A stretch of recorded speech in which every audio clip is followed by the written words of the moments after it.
Bonjour à toutes, bonjour à tous et bienvenue dans La Belle Flandre, l'émission qui part à la rencontre du territoire des Flandres. Suivez-moi pour le numéro 5.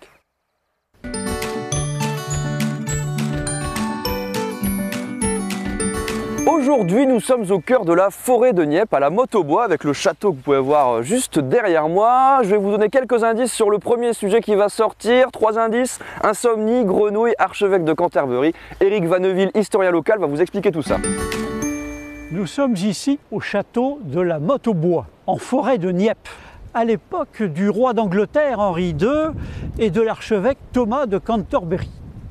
Et Thomas a été poursuivi par le roi Henri II et Thomas s'est réfugié sur le continent. Et en chemin, il est arrivé devant la forêt de Nieppe et le château de la Motte-au-Bois. Le comte de Flandre est impressionné, il a quand même devant lui l'archevêque de Canterbury et il lui offre l'hospitalité pour la nuit. Et au moment où il s'endort, il entend un bruit énorme. Ce sont les grenouilles qui sont dans les fossés autour du château et qui coassent à qui mieux mieux. Alors Thomas finit par se fâcher. Il s'adresse aux grenouilles et il leur dit, en anglais, « still », qui en anglais veut dire « calme ». Et en flamand, c'est « stilte ». Et les grenouilles se sont tues. Alors, fait extraordinaire, miraculeux, depuis ce temps-là, dans ce coin de la forêt de Nieppe, on n'entend plus jamais coasser les grenouilles. Si nos amis batraciens sont un peu bruyants, il n'en reste pas moins passionnant. On va donc continuer avec nos histoires de grenouilles en Flandre. On va suivre 3 amis naturalistes qui nous font découvrir la migration des batraciens sur les routes et chemins de Flandre. A bientôt sur La Belle Flandre.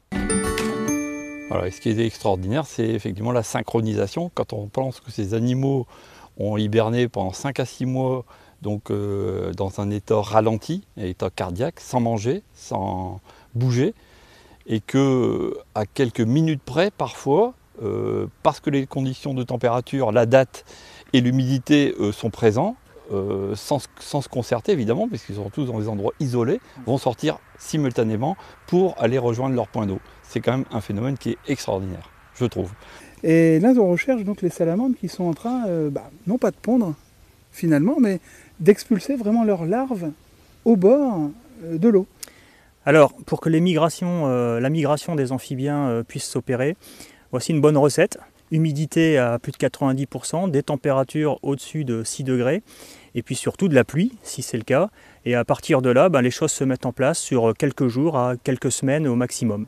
Et souvent à partir du mois de mars, fin février parfois, si les hivers sont doux, jusque début mars, jusque mi-mars.